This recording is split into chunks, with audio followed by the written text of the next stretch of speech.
Marada, a Mulher Lobo é uma história do gênero espada e feitiçaria, que acompanha a saga de uma lendária guerreira romana, que por conta de um trauma passado perdeu o seu espírito de luta e depois disso embarca numa grande jornada para recuperar os seus poderes de direito. Vamos falar sobre Marada agora e sem nenhum spoiler, pode ficar tranquilo.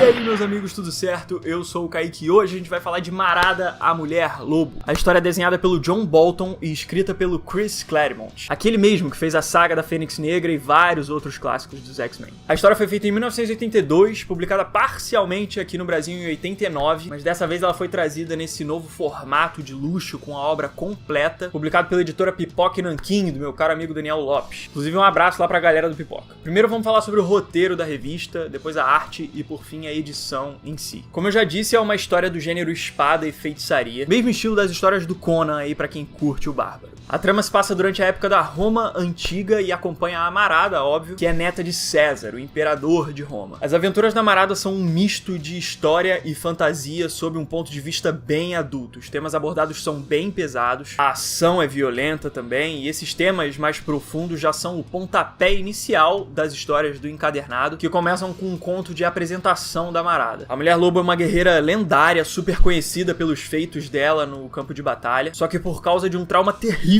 que ela enfrentou no passado, ela tem o seu espírito de luta quebrado, ela perde a vontade de combater. A Marada então se vê numa situação em que outras pessoas precisam das habilidades dela, que ela já teve, então ela embarca numa jornada para vencer esses traumas do passado, enfrentando hordas de demônios, bruxos, feiticeiros, e assim recuperar o espírito de luta perdido dela. As duas outras histórias da edição são aventuras que levam a Marada para lugares bem diferentes. Uma coloca a Marada descobrindo um novo povoado bem no meio de uma guerra civil, onde ela tem que passar por um teste provando as habilidades dela de guerreira. O último conto da edição se passa num cenário um pouco mais babilônico, assim, misturando piratas, navios, cidadelas, feiticeiros, uma coisa mais caótica, em que a Marada é acidentalmente levada para muito longe por causa de um feitiço que dá errado, e junto de um grupo de piratas que ela conhece, ela vai de encontro a um dos maiores magos do mundo. Falando o meu conceito geral aqui sobre as histórias do encadernado, eu encarei cada um dos 3 contos dessa edição como diferentes provações que a Marada tem que enfrentar. A primeira é com certeza mais pesada, mais profunda, mais difícil, porque ela trata de um trauma muito pesado, um acontecimento assim realmente chocante, que se você entrar na cabeça da personagem, você vê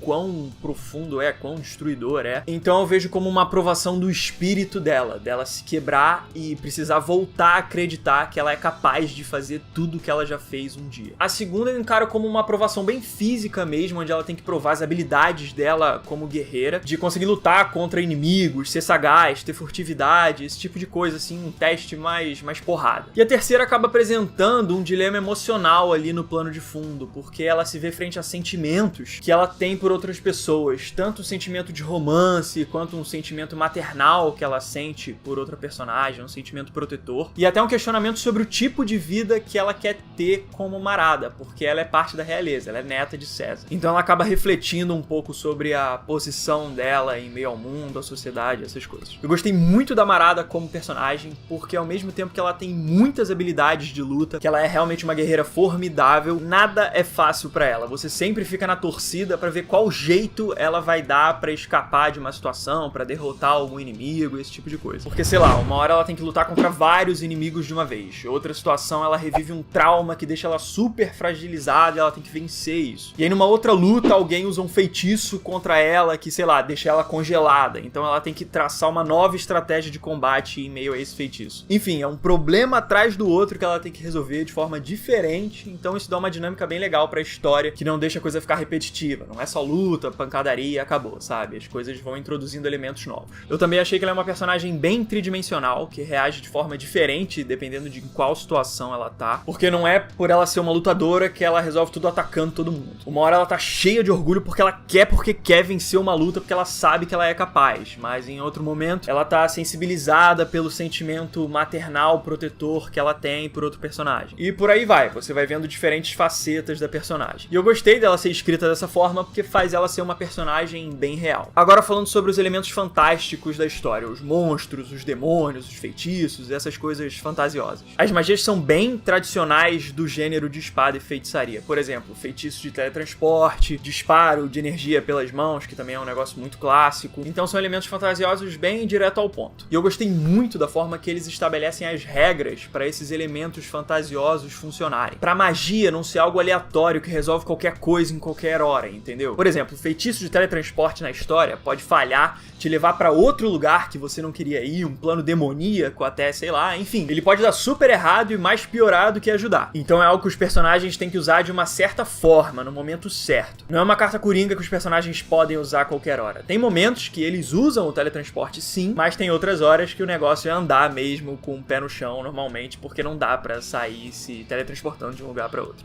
Enfim, resumindo aí, eu gostei muito do roteiro, acho que é um prato bem cheio pra quem curte o gênero de espada e feitiçaria. Agora vamos falar da lindíssima e impressionante arte de John Bolton, porque esse cara é um monstro. Ele tem um traço super realista, de forma que o que ele desenha pra ser bonito se torna gracioso, é de encher os olhos quando você vê as paisagens, os corpos, a natureza que ele desenha também, tudo fica muito bonito. E por outro lado, tudo que ele faz de vilanesco, de obscuro, de mal na revista fica horrendo aos nossos olhos, causa até uma repulsa. Os demônios, os bruxos, os monstros, é tudo realmente assim bem grotesco, sabe? E uma coisa que essa arte super realista do Bolton me lembrou foi um negócio que os nerds das antigas vão lembrar. Deixa eu pegar aqui. Me lembrou isso aqui, ó. Não sei se vocês lembram. Carta de Magic, cara. Aquele card game. Eu bati o olho na arte da revista e lembrei disso aí. Como o tema do Magic também é um cenário fantasioso, com monstros, demônios, e também tem uma arte realista, me lembrou bastante o Marada. Vou fazer umas comparações aí pra gente ver, e acho que dá pra pelo menos enxergar uma semelhançazinha. Enfim, uma comparação aí que eu fiz, e acho que quem jogou pode enxergar também. Mas o mais importante, com certeza, da arte do John Bolton é o fator narrativo dos desenhos dele. É o que faz o que ele desenha ser arte sequencial. Porque o desenho do quadrinho não pode ser só bonito, ele tem que te contar uma história. E ele faz a sequência dos acontecimentos serem retratadas quadro a quadro. Até no mesmo quadro você consegue ver uma localização temporal do que aconteceu ali naquele momento. Por exemplo, olha esse quadro aqui. Percebe só como você tem o movimento da puxada do arco e a flecha já disparada tendo passado pela cabeça desse pobre guerreiro aí que já bateu as botas. Olha só como esse desenho te mostra uma sequência de fatos.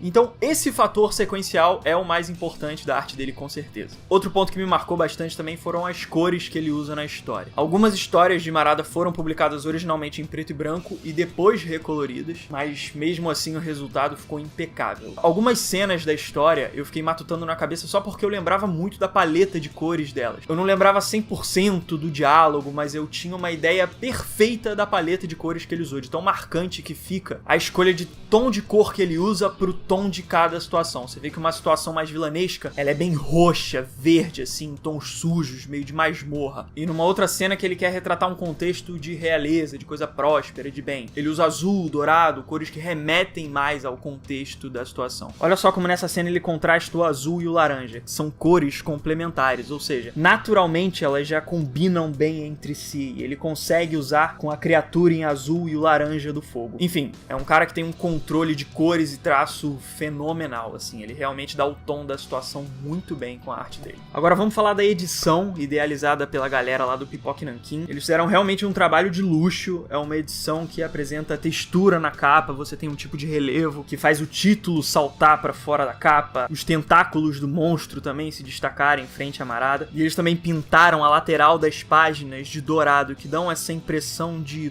tomo antigo, sabe, de relíquia fantasiosa pro quadrinho, que eu achei que foi uma sacada genial deles, cara. Isso combina muito com esse tom de fantasia, de espada e feitiçaria. É realmente a edição que tem tudo pra ser a definitiva de Marada a Mulher Lobo. Parabéns aí pros caras, porque ficou muito bacana. O preço da edição é R$ 49,90 lá na loja da Amazon Brasil. Vou deixar o link aí na descrição pra você dar uma olhada. Eu paguei um pouquinho mais barato porque eu comprei em pré-venda. Inclusive, isso é uma dica. Se você quiser comprar quadrinhos do Pipoca, compre em pré-venda que sai com um descontinho bacana. Então essa aí é a minha resenha de Marada a Mulher Lobo. E pode bater que aguenta, tá? É capa dura, é de qualidade o negócio. Enfim, minha resenha aqui, minhas impressões do Marada. Se você curtiu o vídeo, deixe seu like, o seu gostei, porque é muito importante, ajuda muito o canal, eu agradeço demais. Eu te convido a se inscrever aqui também, tem mais coisas sobre quadrinho, mas tem sobre cinema, games, viagem, enfim, dá uma olhada aí que tem um monte de coisa bacana. E espero vê-los na próxima, beleza? Então eu fico por aqui, valeu e um abraço!